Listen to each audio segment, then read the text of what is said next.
오늘 말씀은 잠언 16장 1절에서 9절까지입니다. 우리 성경 말씀이니까 다 일어나셔서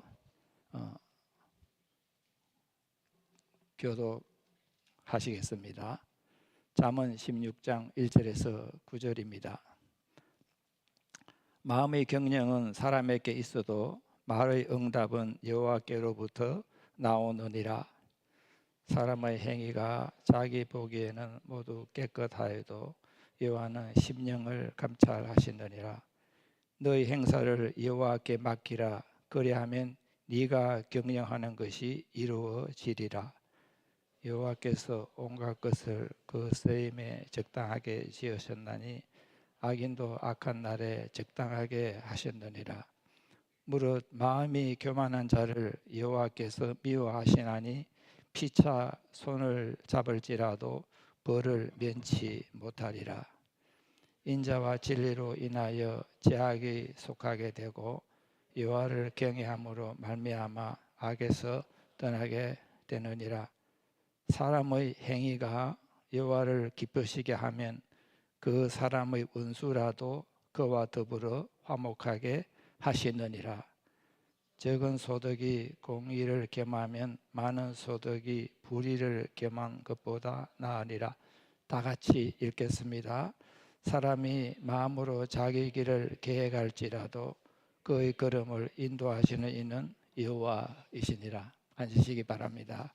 오늘 설교 제목이 지혜로운 삶입니다. 지혜가 있으면은 아름다운 삶을 살아갈 수 있죠. 그 지혜가 부족하면은 때로는 힘들 때가 있는 것이 사실입니다. 철강 재벌인 카네기의 어린 시절 이야기입니다. 어느 날 어머니를 따라 식료품 가게에 갔습니다. 어머니가 물건을 고르는 동안에 카네기는 앵두 상자 앞에서 꼼짝하지 않고 있습니다. 이 모습을 본 주인 할아버지는 먹고 싶으면 한 줌 집어라 이라고 말했습니다. 그러나 카네기는 손을 내밀지 않고 앵두를 쳐다만 보고 있습니다. 보다 못한 주인이 기특하다는 듯이 미소를 띠면서 한 줌 집어 카네기에게 주었습니다.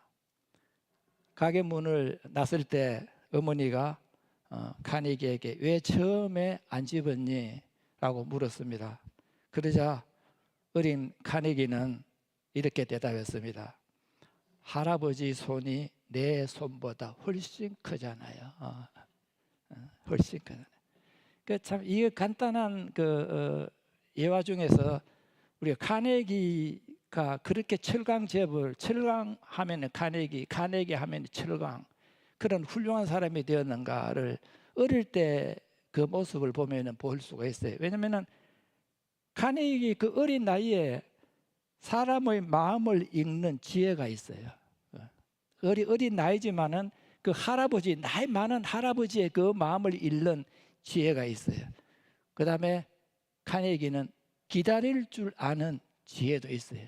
먹고 싶지요. 근데 처음에 받아 먹었더라면은 상황이 달랐겠죠. 우리가 카네기의 그 인간 관계론을 보면은 거기에 명언들이 참 많이 나옵니다. 행복의 비결은 포기할 것을 포기하는 것이다. 미안합니다.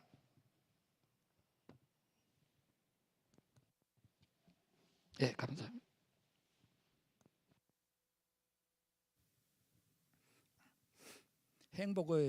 행복의 비결은 포기해야 할 것을 포기하는 것이다. 우리들이 참 이 세상 살아가면서 포기하지 못해서 그냥 지질 끌고 가는 일들이 많잖아요, 그죠? 그러면 행복이 없다는 거예요.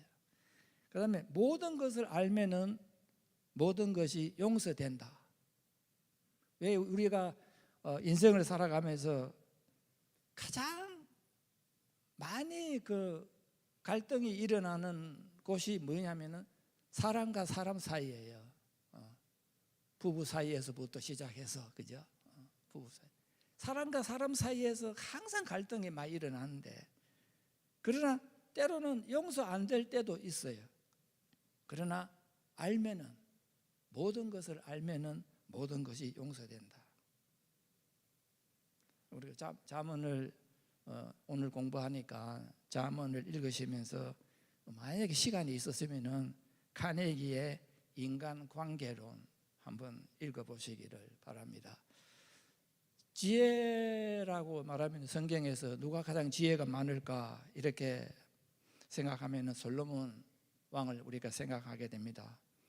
솔로몬은 지혜가 많기 때문에 주의 백성들에게 신앙적인 근거와 영적인 교훈을 주기 위해서 잠언서를 기록하였습니다. 잠언서에는 일반적인 교훈들도 많이 있습니다. 그러나 심지어 보면은 어떤 내용들은 지극히 개인적인 그런 것들도 있고, 또 세상적으로 말이다, 세상적이다, 이런 느낌까지 주는 그런 말씀도 있습니다. 그러나 우리들은 그것을 이상히 여길 필요는 없습니다. 왜냐하면 잠언서의 저자 역시 이 세상에 살았던 우리와 같은 사람이라는 거예요. 우리 주님께서도 우리들에게 말씀하신 교훈들이 많은 것들을 보면은 영적인 것과 신적인 책임에 대해서 말씀을 하십니다. 그리고 또 그것만 있는 것이 아니라 우리가 이 세상을 살아가면서 윤리적이며 사회적인 책임도 함께 강조하고 있습니다. 잠언서 저자와 마찬가지로 우리 주님도 사람입니다. 하나님이시지만은 인간의 모습으로 이 세상에 살으셨기 때문에 삶 속에서 겪게 되는 일상생활의 일들에 관한 지혜를 교훈하는 것은 당연한 것이다. 그리고 잠언은 신앙생활이란 세상과 동떨어져서 행하는 것이 아니라 세상에서의 행위와 직접 연결되어 있다는 진리를 분명하게 말해주고 있습니다. 오늘 말씀을 통해서 우리가 지혜롭게 살아가는 우리 모두가 되시기를 소원합니다. 지혜롭게 살기 위해서는 먼저 자신의 마음가짐이 중요합니다. 1절에 보면은 마음의 경영은 사람에게 있어도 말의 응답은 하나님께로 나온다, 이렇게 말합니다. 언어는 마음의 표현이에요. 언어가 거칠게 나오면은 속이 불편하기 때문에 나오잖아요. 그런데 저도 많은 것들을 거칠게 나옵니다. 하나님께서 마음을 다스리지 않는 말은 진실되지 못해요. 거칠게 나온 그 말이 진실된 거 아니에요. 이 말은 우리들 속에 있는 모든 선한 것들은 하나님께로부터 나온다는 것을 말합니다. 거친 말은 내가 나오는 거예요. 그러나 선한 말은 하나님께서 해주시는 거예요. 이 말은 또한 사람들이 선한 말을 하는 것은 하나님께서 온다는 그 사실을 말해줍니다. 사람들이 진실되고 판단을 올바르게 하는 것도 하나님께로 나옵니다. 하나님께서는 사람들의 마음에 올바로 살아가려는 마음을 주는 거예요. 다 악하게 산다는 게 아니에요. 올바로 살아가려는 그런 마음을 하나님께서는 넣어주시는 거예요. 그리고 하나님께 넣어주셔서 하나님께서 이렇게 끌고 가는 것이 아니라 자발적으로 그렇게 살아가도록 인도하시는 거예요. 조금 도와주는 거예요. 자발적으로 네가 그렇게 살아라. 진실된 마음으로 살아라. 이것이 하나님께서 우리들의 마음을 경영하는 것입니다. 2절에 보면은 사람의 행위가 자기 보기에는 모두 깨끗하여도. 대부분 사람들은 자신의 부족함과 허물을 잘 몰라요. 다른 말로 하면은 자신이 잘나서 그것에 만족하며 살아간다는 거예요. 그러면은 정말 자신의 그랬던 행위를 모르고 있느냐? 또 그렇지도 않다는 거예요. 알고 있어요. 알고 있으면서 자신에 대해서는 눈 감아 주려는 비정상적인 그런 경향을 가지고 있고, 그러나 하나님께서는 우리를 감찰하시고 우리의 마음속에 드러나는 것을 마음속에 있는 것들을 보고 계십니다. 사람들은 종종 자기 행위를 보고 자신이 괜찮은 사람으로 이렇게 생각하고 만족해하며 이렇게 살아갑니다. 저도 마찬가지입니다. 사람들이 자신의 행위를 깨끗하게 보는 이유는 자신의 양심으로 판단하는 거예요.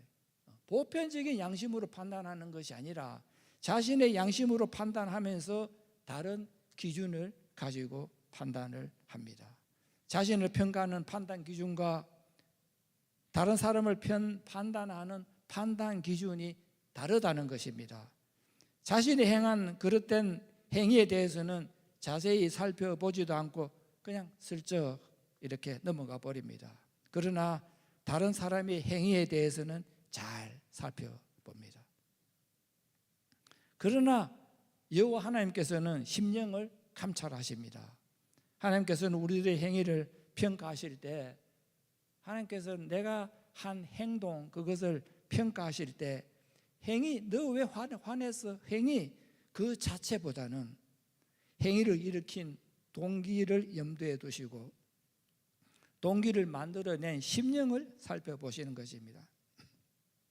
그렇기 때문에 자신의 생각, 자신의 행위가 올바르게 되기 위해서는 하나님께 맡기고 살아가는 것이 지혜로운 그런 생각입니다. 3절에 보면은 너의 행사를 여호와께 맡기라. 그리하면 네가 경영하는 것이 이루어지리라. 이 말을 다른 말로 바꾸면은 사람들은 살아가면서 자신이 속해 있는 사회가 잘못되어 가고 있다고 생각하지 않아요. 그냥 뭐 오늘 지났으니까 내일도 같은 일 지나고 그냥 지나다 보면은 그것이 잘못됐다는 것을 느끼지 않는다는 거예요. 그러면은 뭐 어때요? 내 판단을 그냥 해도 되는구나. 그런데 하나님은 내 판단을 신뢰하지 말라는 거예요. 사회가 그렇게 돌아간다고 해서 너도 그렇게 하지 말라는 겁니다. 오늘날 이 사회의 큰 이슈 중에 하나가 뭐예요? 동성 결혼이잖아요. 동성 결혼은 정치적으로 인정되어 있고 사회적으로 용납하는 시대입니다. 교회에도 많이 들어와 있습니다. 많은 회사들이 부부로 인정하며 건강보험을 커버해 줍니다. 그러면 그것이 옳은 것입니까? 건강보험 커버해 주는 그거는 제 말 하나 안 해요. 부부라고 인정한다는 것, 그걸 말하는 것입니다. 너희 행사를 여호와께 맡기라. 맡기라는 말은 굴러보내라는 그런 뜻이 있습니다. 이것은 모든 일의 주도권을 인간 편에서 하나님 편으로 굴러보내라는 것입니다. 내 마음대로 하지 말라는 것입니다. 오늘날 사회가 왜 어렵고 힘들고 복잡하고 이렇게 되었습니까? 그것은 하나님께 맡기지 않고 정치가에게 모든 일들을 맡겼기 때문입니다. 사회 모든 일들을 정치가가 이끌어갑니다. 정치가가 제일 많이 하는 거 뭐인지 아세요? 정치가가 제일 많이 하는 거, 다른 사람이 알고 있는 걸 앞에서 큰 소리 치는 사람이에요. 그리고 정치가는 거짓말을 참 잘합니다. 눈과 눈을 마주보고 그것도 우리는 정치가가 못 되니까 거짓말 하려면 고개 숙인다든지 뭐 좀 마음에 찔림이 있잖아요. 그러나 훌륭한 정치가일수록 눈과 눈을 마주보고 거짓말하는 거예요. 그런 사람한테 맡긴 거예요. 만약에 이 사회의 문제를 하나님께 맡겼다면은 사회의 제약을 물리치기 위해서 믿는 사람이나 교회가 동성 결혼이 합법적이라고 하는 그 일에 반대 투쟁을 하였을 거예요. 처음에는 반대 좀 했지요. 다 포기했잖아요. 이제는 어때요? 반대하면 처벌받아요. 우리들은 하나님께 맡겨야 할 것들이 참 많이 있습니다. 미래에 무슨 일이 일어나게 될지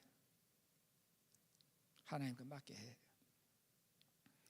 내가 지금 어려운 일을 당면하고 있습니까? 짐도 맡겨야 돼요. 시편 55편 22절 말씀을 보면은 너의 짐을 여호와께 맡기라. 요한일서 4장 18절에 보면은 온전한 사랑의 두려움을 내어 쫓는다고 하십니다. 하나님 맡길 때 그리하면 내가 경영하는 것이 이루어진다. 두 번째는 지혜롭게 살기 위해서 다른 사람들과의 관계 그리고 하나님과의 관계가 좋아야 합니다. 문제는 교만하지 말아야 합니다. 5절에 보면은 무릇 마음이 교만한 자는 여호와께서 미워하시나니, 하나님께서는 교만을 미워하세요. 잠언 12장 2절 말씀 보면은 교만이 오면 욕도 오거니와 겸손한 자에게는 지혜가 있느니라 이렇게 말합니다.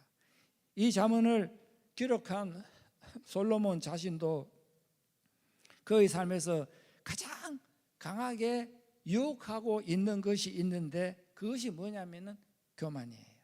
왜냐하면은 솔로몬의 그 환경이 그를 교만하기 쉬운 사람으로, 교만하기 쉬운 그런 여러 가지 조건을 그가 다 가지고 있어요. 그는 어떤 사람이에요? 절대 군주. 오늘날 대통령하고는 다릅니다. 절대 군주. 절대 군주 그 주위에는 어떤 사람이 들끓으려면은 아첨꾼들. 그러니까 아첨꾼들만 그냥 쌓여있는 거기 아첨꾼들 사이에 솔로몬이 있는 거예요. 그러면 어떻게 돼요? 자기가 제일 잘난 사람으로 이렇게 생각하잖아요.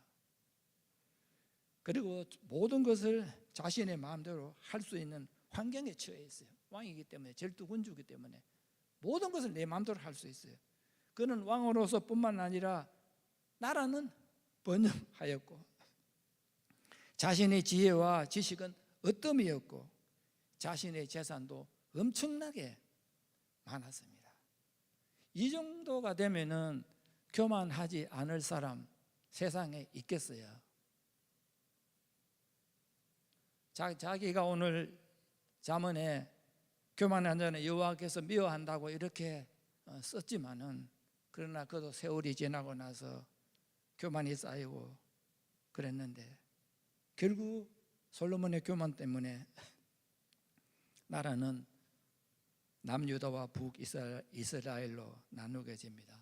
그래서 참 어디든지 지도자가 교만하면은 그곳에는 어려움이 따르게 됩니다. 교만은 자기 자신을 과대평가하면서 남은 가소평가합니다. 그러나 겸손한 자에게는 지혜가 있으며 사람이 겸손할수록 더 위대해집니다. 가장 겸손해질 때 가장 아름답게 보입니다. 어떤 교회에서 자매님 분들이 이런 이야기를 하기도 했어요. 우리 교회에서 누가 제일 겸손할까? 목사님일까? 장로님일까?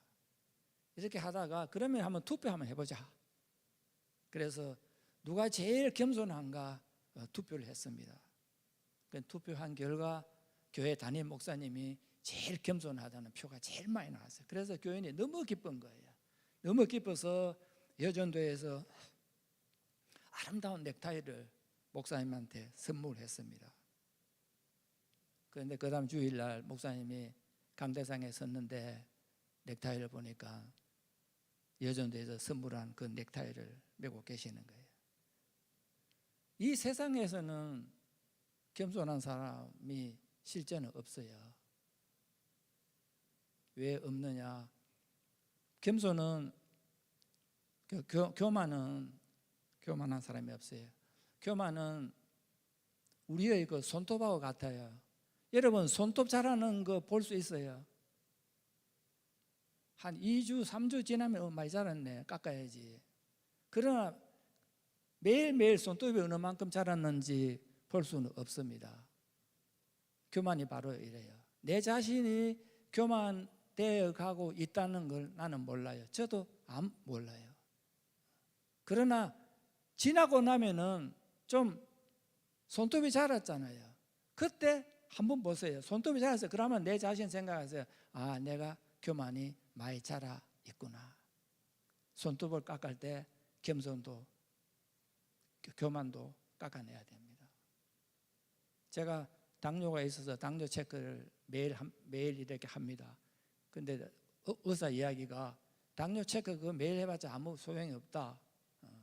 그러나 한 가지는 유익이 있다. 왜냐하면은 바늘 찌를 때마다 아플 때마다 당뇨 생각하라는 거예요. 그러면서 그 이야기 하더라고요. 그러나 이 세상에서 겸손한 사람은 우리 주 예수님밖에 없습니다. 주님께서는 일생 동안 다른 사람을 섬기셨고 다른 사람을 구원하시기 위해서 자신을 낮추셨고 자신의 목숨을 주심으로 축복이 주어졌고 수많은 사람들이 이 축복을 받았고 그 중에 여기 있는 우리 모두가 다 축복을 받았습니다. 성경에는 겸손한 사람들이 많이 있습니다. 그들 중에 세례 요한이 있습니다. 그는 자신의 인생을 어떻게 시작할 것인지 자신의 인생을 어떻게 끝내야 될 것인지를 알고 있는 사람이에요. 그리스도를 위한 일이라면 가장 천한 일도 영광이라는 것을 알고 있습니다. 마가복음 1장 7절 말씀을 보면은 그가 전파하여 이르되 나보다 능력이 많으신 이가 내 뒤에 오시나니 나는 굽혀 그의 신발끈을 풀기도 감당하지 못하겠노라 하고 하였습니다. 유대인들은 주인이 종을 위해서 그리고 제자가 자기 선생을 위해서 하는 모든 섬김은 다 하지만은 한 가지 딱 빼놓은 것이 있는데 그게 뭐냐면은 신발을 벗겨주는 일은 제외한다. 이렇게 대단히 천한 것이라고 여겨졌던 그 신발 벗기는 그것도 자신이 그리스도에게 그렇게 행한다는 것조차도 너무나 과한 일이다. 이것이 세례 요한의 생각이에요. 요한의 사역이 아름답게 보이는 것은 바로 주님이 자신보다 능력이 많으시다는 사실을 인정한 겸손에서 비롯된 것입니다. 우리 믿는 사람들은 하나님 인도를 받으며 살아갑니다. 하나님을 따르면서 죄를 손에 들고 하나님을 따르지는 못합니다. 그러나 하나님을 경외하면은 악에서 차츰차츰 떠나게 됩니다. 6절 말씀을 보면은 인자와 진리로 인하여 죄악에 속하게 되고 이 말을 공동 번역이 아주 이 말이 좀 어렵죠, 그죠? 인자와 진리로 인하여 죄악이 속하게 되고 근데 공동 번역에는 천주교하고 개신교하고 합해서 번역하는 그 공동 번역에는 이 말씀을 참 이해하기 쉽게 번역했어요. 하나님을 참으로 사랑하면 죄를 용서받고 하나님을 참으로 사랑하면 죄를 용서받고 그 다음에 여호와를 경외함으로 말미암아 악에서 떠나게 되느니라 이 말도 번역을 거기에서는 야훼를 경외하면 재앙을 면한다 이렇게 번역했어요. 그리고 다른 잠언에서는 여호와를 경외하는 것은 악을 미워하는 것이다. 잠언 8장 13절에서 말하고 있고 잠언 9장 10절에서는 여호와를 경외하는 것이 지혜의 근본이요 거룩하신 자를 아는 것이 명철이라 이렇게도 말하고 있습니다. 우리가 죄를 지으면은 하나님이 징계하시잖아요. 하나님의 벌을 이렇게 보복을 하시잖아요. 그래서 죄를 지으면은 보복이 두려워서 죄를 미워하는 것이 아니라는 거예요. 하나님께서 미워하시기 때문에 죄는 멀리 해야 된다는 것입니다. 그리고 죄는 달콤해요. 저도 죄를 많이 짓잖아요, 그죠? 달콤하기 때문에 사람들은 죄를 사랑해요. 그러나 죄를 짓고 나면은 그 맛이 어때요? 쓴맛이에요. 죄 짓고 나면은 참 쓴맛으로 후회하잖아요. 그런데 그때 죄를 용서받고 나면은 그 달콤한 죄는 미워하게 돼요. 다시는 쳐다보기 싫잖아요. 그 근처에 안 가려고 그래요.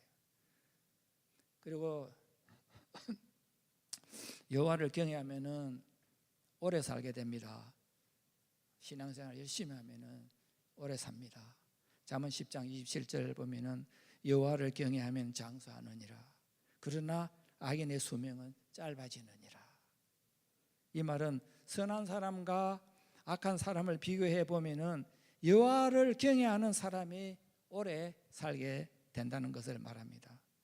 여호와를 경외하면은 이 땅에서 생명을 연장받게 되고, 그러나 악인과 죄인은 자신의 허물과 가실로 생명이 단축되고 자신의 수명대로 살지 못하는 경우가 있는 반면에 여호와를 경외하는 자는 축복으로 말미암아 건강과 장수를 누리는 경우가 많이 있습니다. 제 어머니가 96살에 돌아가셨어요. 우리 집안에 그렇게 오래 산 사람 없어요. 그래서 제 어머니는, 제가 어머니를 안 그 순간부터 교회에 나갔어요. 고난이 많죠. 살아가면서 새벽에 나는 자는데 그렇게 울면서 기도해요. 그래서 신앙생활 오래 하면은 장수해요. 오래 살게 하나님께서 만들어줘요. 신앙생활을 하는 사람들은 모두가 규칙적인 생활을 합니다. 교회를 출석하는 것, 기도 시간 갖는 것, 이러한 것들이 결국은 절제와 규칙적인 삶을 살도록 만들어주는 거예요. 제가 저희 교회에 아침에 그 1부 예배 드리고 여기 와서 2부 예배 드리고 있는데, 1부 예배 드리면서 1부 예배에 참석하시면서 봉사하는 분들 제가 그래서 존경합니다. 참 존경합니다. 그 아침 일찍 커피 한 잔 먹을 시간도 없이 일찍 와서 예배 드리고, 우리는 예배 드리는 시간에 그분들 봉사하잖아요. 찬양대, 중보기도팀, 봉사팀, 부엌에서 음식 만드는 분들, 그분들 음식 만들지 않으면 여러분 점심 먹겠어요? 돈이 1불이 아니라 10불을 줘도 먹지 못하지. 그래서 그걸 이렇게 보면서 존경합니다.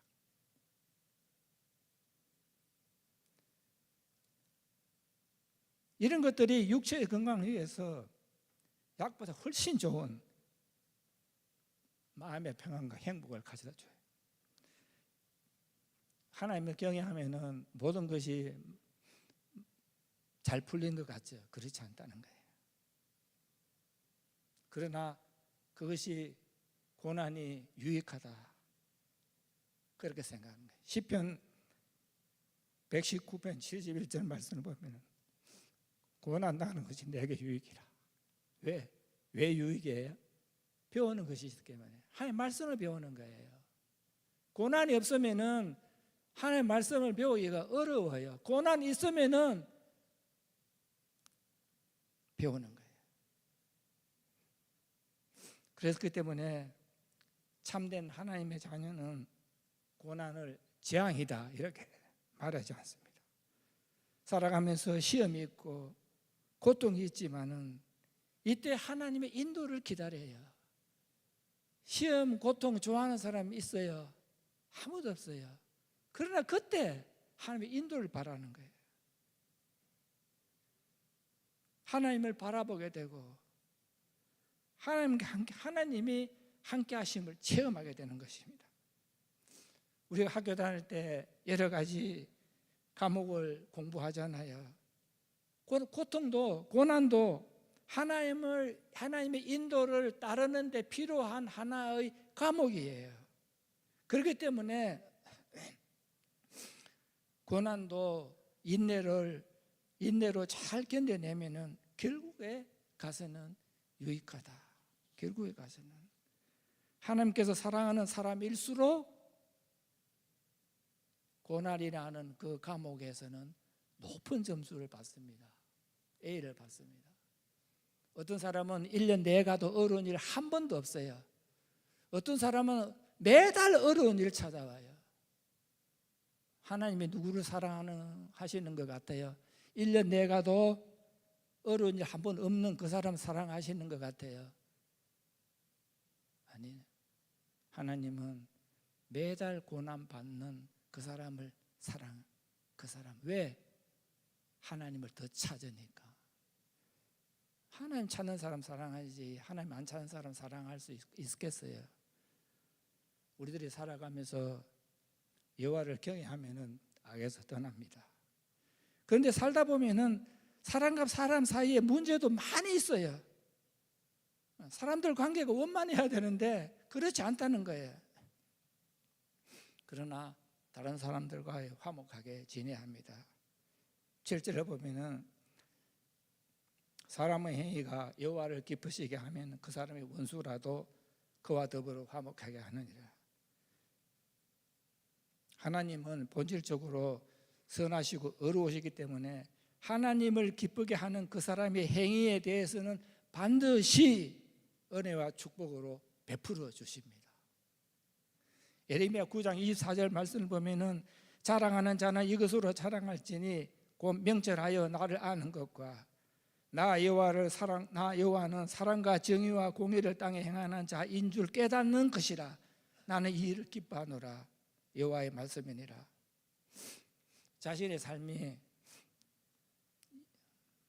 여호와를 기쁘게 하면은 하나님께서는 원수도 내가 참 미워하는 그 사람도 원수까지는 안 가도 내가 미워하는 그 사람하고도 화목하게 지내도록 만들어 주십니다. 신앙생활 올바로 하게 되면은 관계가 원만하지 못한 사람이 생각할 때 그 사람이 옳은가? 저 사람 신앙생활 참 잘하는 거 보니까 그 사람이 옳은가? 그러면 내가 너무 과했나? 이런 생각을 하게 됩니다.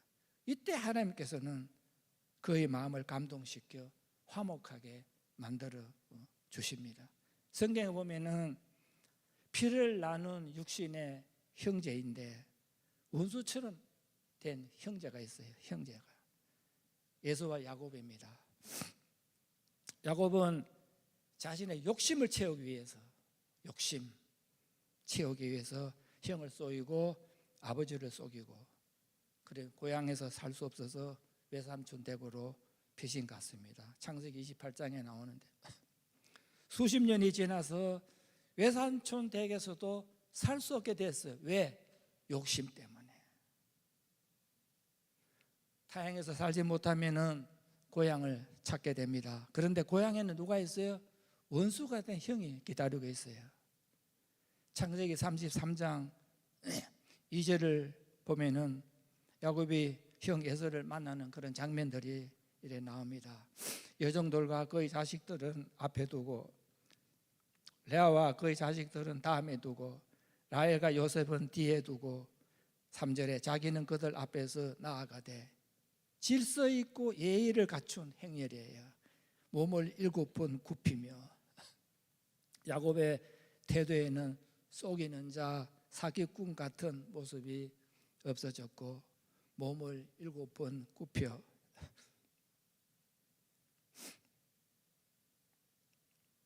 자신의 잘못을 회개하는 그런 모습입니다. 그 형 에서에게 가까이 가니 4절에 에서가 달려와서 하나님께서 이들의 형제의 마음을 화목하도록 이렇게 만들어 주셨습니다. 그를 맞이하여 안고 목을 어긋 맞추어 그와 함께 입 맞추고 서로 우니라. 올바른 마음을 가지고 살아가면은 인간관계는 원만하게 돼간다. 세 번째는 지혜롭게 살아가기 위해서는 욕심을 줄여야 합니다. 저도 욕심이 참 많아요. 요한일서 8절에 보면은 적은 소득이 공의를 겸하면 마른 소득이 불의를 겸한 것보다 나으리라. 잠언 15장 66절에도 가산이 적어도 여호와를 경외하는 것이 크게 부하고 번뇌하는 것보다 나으리라. 사람의 행복의 조건이 무엇인지를 보여주는 말입니다. 재물에 소망을 두고 재물이 늘어나는 것을 보고 즐거움을 찾게 되면 실제 즐거움보다는 고민이 더 많아요.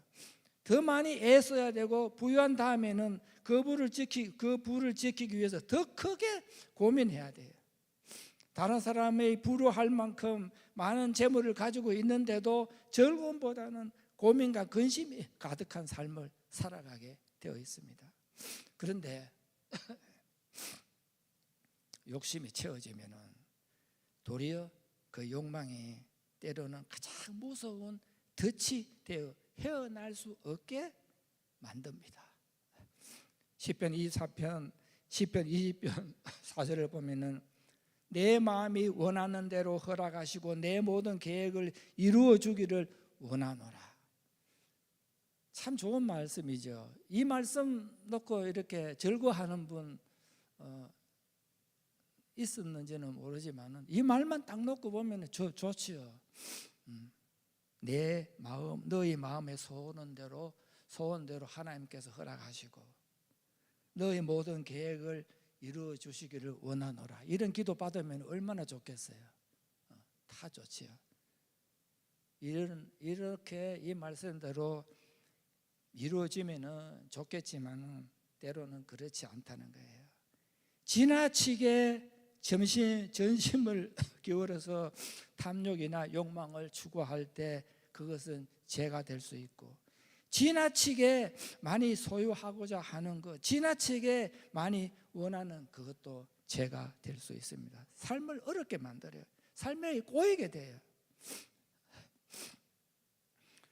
이스라엘 백성들이 광야에서 인생 훈련을 받으면서 고기 먹고 싶다고 울었습니다. 여러분, 고기 먹고 싶다고 우는 사람 지금 세상에는 잘 없겠지요.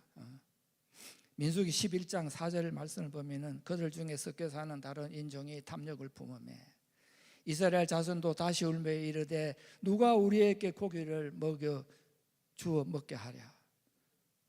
고기 먹다가 오랫동안 고기 못 먹으면 고기 먹고 싶은 거는 누구에게나 있는 것은 마찬가지입니다. 그런데 이들의 문제는 하나님의 권능을 무시하는 거예요. 누가 우리에게 고기를 주어 먹게 할꼬? 광야에서 과연 누가 우리에게 고기를 줄 수 있겠느냐? 지금까지 하나님의 그 기적 이런 거 다 잊어먹고 그건 하나 생각 안 나는 거예요. 그러니까 하나님 무시하잖아요. 다음에는 거짓말해요. 우리가 애굽에 있을 때에, 민수기 11장 5절 6절입니다. 우리가 애굽에 있을 때에 값없이 생선과 오이와 참외와 부추와 파와 마늘들을 먹은 것이 생각나거늘 이제는 우리의 기력이 약하여 이 만나 외에는 보이는 것이 아무것도 없도다. 고기를 먹고자 하는 욕망은 어떻게 해요? 풍족한 중에, 지금처럼 우리가 풍족하면 먹고 괜찮아요. 그래서 광야 생활을 하는데 형편을 좀 알아야지, 그죠? 그러니까 이 욕망의 동기는 꼭 필요하기 때문에 생긴 것이 아니고 절제하지 못하는 육체의 욕심 때문에. 그러니까 육체의 욕심이 있으면은 그걸 절제하지 못하면은 안 된다. 육체의 욕심이 있을 때 주의해야 돼. 그런데 하나님은 참 좋으신 하나님이신데 하나님께서는 이들의 마음의 소원을 들어 응답해 주셨어요. 하루나, 민수기 11장 19절 20절에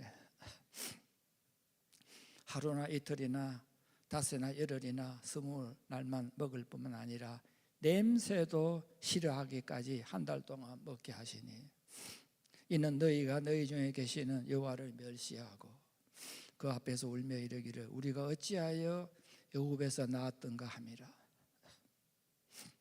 욕심과 불평이 함께 있잖아요.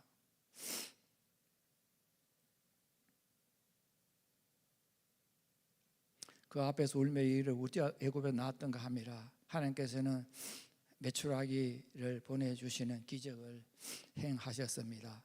탐욕과 불신으로 하나님을 멸시한 이스라엘은 하나님의 불같은 심판을 받았습니다. 민수기 11장 33절에 고기가 아직 이 사이에 있어. 참 이 말이, 하나님은 참 이 말을 제가 읽으면서 정말 하나님의 표현도 좋으시고 세심하시고 너무나 세밀하다는 한 분을 내가 느꼈어요. 어떻게 고기 씹으면서 고기가 이 사이에 씹히기도 전에 여호와께서 백성에게 대하여 진노하사 심히 큰 재앙으로 치셨으므로 이들이 받은 심판이 어떤 것인지는 말하지 않습니다. 그러나 시편 78편을 보면은 이들이 당한 재앙을 이렇게 말하고 있어요. 그들에게 만나를 비같이 내려 먹이시며 먼지처럼 많은 고기를 비같이 내리시고, 시편 78편 27장입니다. 나는 새를 바다의 모래같이 내리셨도다. 그들이 먹고, 29절, 그들이 먹고 심히 배불렀나니 하나님이 그들의 원대로 그들에게 주셨도다. 원대로, 하나님이 그들 원대로 주셨어요. 그런데 성경 말씀이 여기서 다 끝났으면 너무나 좋은데, 너무나 좋은데 그 다음에 더 있어요. 30절 31절에 그러나 그들이 참 이 말이 때로는 너무나 듣기 싫은 말이에요. 그러나 그들이 그들의 욕심을 버리지 아니하여, 그들의 욕심을 버리지 아니하여 그들의 먹은 것이 아직 그 입에 있을 때에 하나님이 그들에게 노하심을 나타내사 그들 중 강한 자를 죽이시며 이스라엘 청년을 쳐 엎드려 들이셨도다. 여기까지만 있어도 그들만 처벌받고 했으면 그냥 괜찮은데, 그때만 처벌받고 했으면 괜찮은데, 그 다음에 말해 32절 33절에 이러함에도 그들은 여전히 범죄하여 그의 기이한 일들을 믿지 아니하였으므로 하나님이 그들의 날들을 헛되이 보내게 하시며 40년 동안 뺑뺑이 도는 거예요. 뺑뺑이 가는 길 또 돌고 또 돌고 또 40년, 일주일만 하면 가는 그 길을 40년 동안 돌아다니는,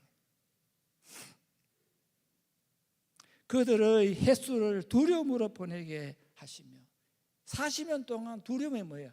평안이 없는 거예요. 마음에 평안이 없는 거예요.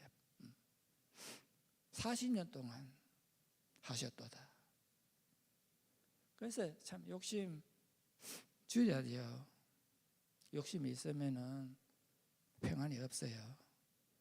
그리고 욕심대로 다 이루어지는 거 그렇게 좋은 것만은 아니다. 우리들은 오늘도 바라는 것이 있고 목표를 세우고 계획을 세워 만듭니다. 그러나 우리들의 걸음을 인도하시는 분은 하나님이세요. 9절 말씀을 보면은 사람이 마음으로 자기 길을 계획할지라도 그의 걸음을 인도하시는 이는 여호와이시니라. 잠언 16장 33절에 제비는 사람이 뽑으나 모든 일을 작정하기에는 여호와께 있느니라. 계획하다 이 말은 어떤 일을 하기로 작정한 그 사람의 강력한 의지를 나타내는 그런 말입니다. 아무리 강력한 의지를 가지고 그 일을 하여도 내가 꼭 해야 되겠다고 아무리 작정하고 해도 결국 그 모든 일의 성공 여부는 누구에게? 하나님에게 있다는 거예요. 보편적으로 부한 사람들을 보면 부지런한 사람이 부에 잘 살아요. 그렇게 말할 수 있어요. 그러나 이러한 법칙이 우리들의 생활에 모든 사람에게 적용되지는 않는다는 거예요. 성공이란 때로는 부주의한 사람에게도 올 수도 있고 부지런한 사람에게도 실패는 찾아옵니다. 그렇기 때문에 자신은 최선을 다하고 절대 주권으로 다스리는 하나님의 인도하심에 맡기고 바라보는 거예요. 대체로 사람들은 자신이 바라고 선한 일을 하나님의 뜻이라 이렇게 생각합니다. 마음이 편하면은 내가 이 일을 하면은 마음이, 우리 그러잖아요. 기도하면서 이 기도가 맞는지 안 맞는지, 하는 게 좋은지 안 하는 게 좋은지 잘 모를 때는 사람들이 뭐라 그래? 그 기도 놓고 한번 내 자신의 마음에 평안이 있으면은 그거는 해도 된다 이렇게 말할 수도 있어요. 그러나 또 그렇지도 않다는 거예요. 부지런한 사람에게도 실패는 찾아옵니다. 그렇기 때문에 자신은 최선을 다하고 그냥 맡기는 거예요. 성경을 보면은 하나님께서 기뻐하실 것이라고 이렇게 선한 일이라고 생각했지만 하나님께서는 그 선한 일을 거절하신 그런 경우들이 있습니다. 다윗 왕은 하나님께서 도와주셨어요. 다윗 왕이 하나님께서 다윗 왕처럼 위대하다고 말하는 그분이 그는 항상 하나님을 의지하기 때문에, 그래서 하나님께서 하나님을 의지하기 때문에 하나님께서 그걸 도와주셨어요. 그리고 도와주셔서 전쟁에서 승리하고 예루살렘을 되찾고 이스라엘 땅에서 이방인을 내어쫓고 가나안 땅이 이스라엘 백성의 땅이 되었습니다. 그리고 나라는 평화가 찾아왔고 안정이 되었어요. 모든 백성이 하나님께 감사하는 마음으로 뜨거워졌고 하나님을 찬양했습니다. 감사와 기쁨과 감격은 그 어느 것보다도 비교할 수 없었습니다. 이와 같이 풍요로운 시기에 다윗 왕은 나단 선지자에게 하나님의 성전을 건축하고 싶다 이렇게 말했습니다. 사무엘하 7장 1절에서 3절 말씀을 보게 되면은 여호와께서 주위의 모든 원수를 물을 치사 궁에 평안히 살게 하실 때에 왕이 선지자 나단에게 이르되 볼지어다 나는 백양목 궁에 살거늘 하나님께는 휘장 가운데 있도다. 나단이 왕께 이르되 여호와께서 왕과 함께 계시니 마음에 있는 것을 행하소서 하니라.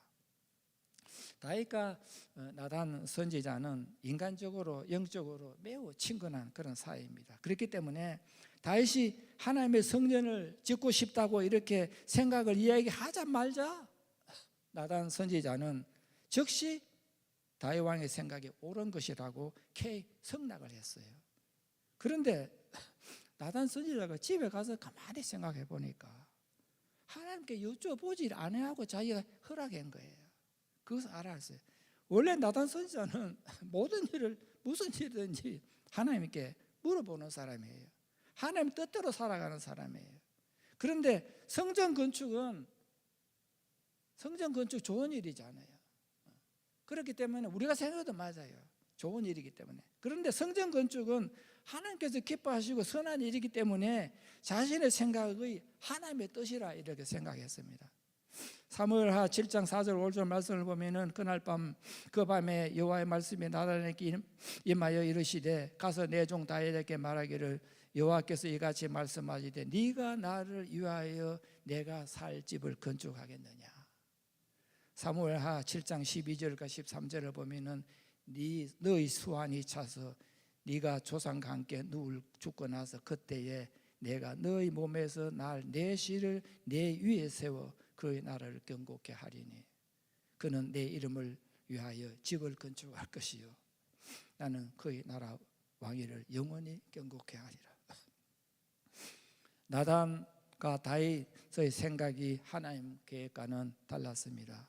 하나님께서는 다윗의 그 선한 마음을 거절하시고 어떤 사람들은 뒤로 미루었다도 말합니다. 다윗은 수많은 전쟁을 치렀어요. 따라서 많은 피를 흘렸습니다. 다윗의 전쟁이 나쁜 것이었다는 건 아니에요. 왜냐하면 전쟁에서는 항상 하나님께서 함께 하셨기 때문에 그냥 사람 죽이지 않고 이기게 해 주실 수도 있잖아요. 그런데 왜 하나님의 집을 건축하는 일을 뒤로 미루었을까요? 하나님은 성전에 계시지 않아요. 바쁜 하나님이, 그 바쁘신 하나님이 한 곳에 성전에 머물러 있겠어요? 그 다음에 그 당시에 성전 건축이 필요했겠어요? 그걸로 하나님의 영광을 나타낼 수 있을까요? 다윗은 하나님의 특별한 사랑을 받았고 하나님의 건축을 건축한 일은 합법적이고 보장된 일인데 보람된 일인데 뒤로 미루고 거절했어요. 사무엘하 7장 28절과 29절 말씀을 보면은 다윗이 살아있을 때 기도한 거예요. 주와여 오직 주는 하나님이시며 주 말씀들이 참되시나이다. 주께서 이 좋은 것을 주의 종에게 말씀하셨사오니 네가 죽고 나서 네 아들이 왕위를 계승할 거다. 그게 너무 좋은 거예요. 이제 청컨대 주의 종의 집에 복을 주사 주 앞에 영원히 있게 하옵소서. 주 여호와께서 말씀하셨사오니 주의 종의 집이 영원히 복을 받게 하옵소서 하리니. 그 후에 일어난 일들을 보면은 다윗의 순종이 얼마나 현명했는지 하나님이 그렇게 말씀하셔도 내가 하나님 위해서 그 성전 짓겠다 밀고 붙일 수도 있지요. 다윗이 죽은 후 하나님 말씀대로 솔로몬이 왕위를 계승하였고 그는 다윗의 소망을 이루었습니다. 하나님께서는 우리들의 삶에 대한 계획을 가지고 있습니다. 처음부터 마지막까지 모든 일들을 알고 계십니다. 우리들은 하나님의 보호하심과 인도하심을 신뢰해요. 우리의 삶을 하나님께 맡기기만 하면 결코 실족하거나 실패하거나 방황하지 않게 됩니다. 이것이 지혜 있는 삶이에요. 이것이 지혜 있는 삶. 우리가 잠언을 쓴 목적, 잠언 1장 1절에서 6절까지 다 읽고 말씀을 마치겠습니다. 다윗의 아들 다 같이 한번 읽어보겠습니다. 잠언 1절에서 6절까지 이것을 읽으시면서 가장 마음에 닿는 단어가 뭔지 한번 생각해 보세요. 이걸 이제 마음에 가장 많이 와 닿는 단어가 뭐인지 시작하겠습니다. 다윗의 아들 이스라엘 왕 솔로몬의 잠언이라. 이는 지혜와 훈계를 알게 하며 명철의 말씀을 깨닫게 하며 지혜롭게 공의롭게 정의롭게 정직하게 행할 일에 대하여 훈계를 받게 하며 어리석은 자를 슬기롭게 하며 젊은 자에게 지식과 근신함을 주게 한 것이니 지혜 있는 자는 듣고 학식이 더할 것이요 명철한 자는 지혜를 얻을 것이라. 잠언과 비유와 지혜 있는 자의 말과 그 오묘한 말을 깨달으리라. 믿음은 삼박자가 맞아야 돼요. 삼박자가. 그게 뭐냐면 지정의, 성경 말씀을 지식적으로 동의해야 돼요. 그 다음에 그 성경 말씀이 내 감정을 움직여줘야 돼요. 내 감정을. 그 다음에 그 감정이 움직였으면은 그것이 행동으로 나와야 돼요. 행동으로 나오지 않는 말씀은 야고보서 죽은 믿음이라 그러잖아요. 오늘도 여기 또 나와요. 이는 지혜와 훈계를 알게 하며 지혜와 훈계를 알게 하며 명철의 말씀을 깨닫게 하며 말씀을 깨달아야 돼요. 지혜롭게 공의롭게 정의롭게 정직하게 행할 일 해야 된다는 거예요. 대하여 훈계를 받게 하며. 그래서 정말 제가 이렇게 말씀을 이렇게 같이 하나님 말씀을 가지고 서로 공부하고 듣고 이야기하고 이렇게 했지만은 그러나 나타내지 않으면은 삶에서 그 말씀이 나타내지 않으면은 그것이 그렇게 효과 있겠어요? 그 연습하세요. 연습. 왜 요새 운동 시즌이잖아요. 운동 시즌. 그 사람들이 운동 시즌 하기 전에 얼마나 많은 세월을 올림픽 축구 경기 그거 한번 보세요. 거기에 한번 나오기 위해서 4년 동안 연습했잖아요. 그래서 여러분 내가 뭐 하나 하고 싶은 거 행하고 싶은 거 있으면은 그것을 바로 할 수는 없어요. 왜? 좀 이상하니까 연습 한번 해보세요. 연습해가지고 훈련 쌓고 해서 진짜 한번 해보세요. 다 같이 기도하겠습니다. 하나님 아버지 감사합니다. 오늘 잠언 말씀을 통해서 하나님께서 저희들에게 주시고자 하는 그 말씀을 저 마음판에 새기고 또 이 땅에 어려운 이 땅에서 살아가는데 필요한 영의 양식이 되고 육신의 양식이 되는 그런 말씀으로 축복해 주시고 우리 믿음의 형제자매들 그 말씀의 삶에서 나타내고 살아갈 수 있도록 하나님 도와주시옵소서. 감사드리면서 우리를 구원해 주신 우리 주 예수 그리스도 이름으로 기도합니다. 아멘. 다 같이 일어나셔서 찬송가 신자 되기 원합니다. 신자 되기 원합니다. 진심으로 신자 되기 원합니다. 진심으로 진심으로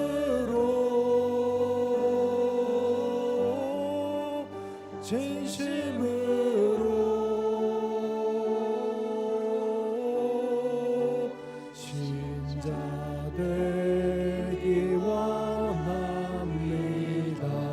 진심으로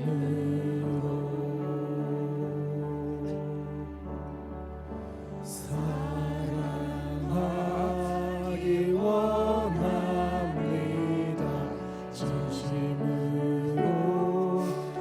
진심으로 사랑하기 원합니다.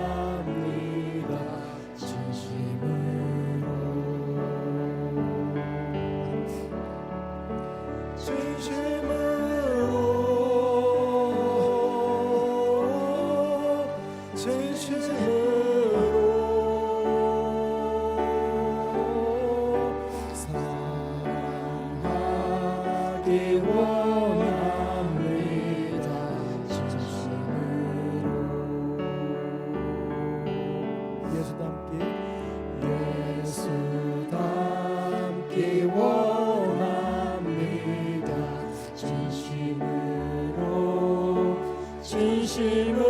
진심으로 예수 닮기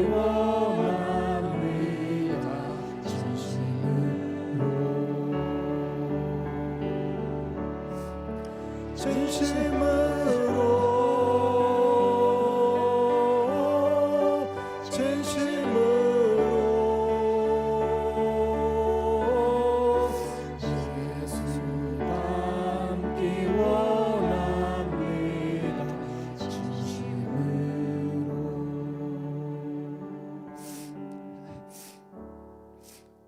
우리 마지막 찬송 부르시면서 신자 되기 원합니다. 사랑하기 원합니다. 예수 닮기 원합니다. 오늘 또 설교 제목이 지혜롭게 살기를 원합니다. 이 네 가지 중에서 두 가지를 한번 선택해 보세요.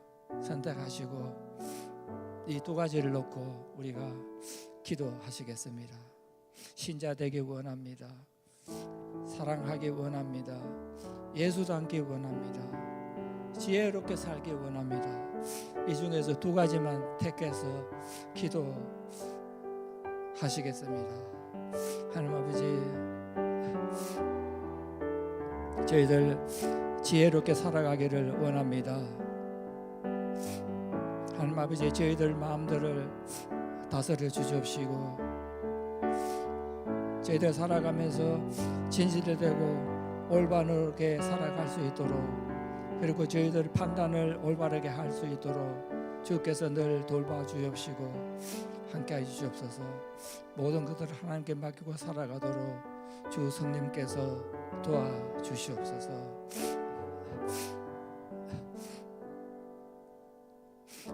참 좋으신 아버지 하나님, 오늘 하나님께서 저희들에게 주신 말씀을 마음판에 새기고 살아갈 수 있도록 주께서 주 성령께서 늘 돌봐 주시옵시고, 때로는 우리가 어려운 곳에 있고 실족할 수 있지만은 그런 하나님께서는 늘 진실되고 능력이 많으신 하나님께서 저희들을 붙들어 주시고 구원하여 주시고, 어디에서 무엇을 하든지 늘 하나님을 찾으며 하나님께 맡기고 살아가는 그런 사람들이 될 수도, 우리 모두가 될 수 있도록 함께하여 주시옵소서. 지금은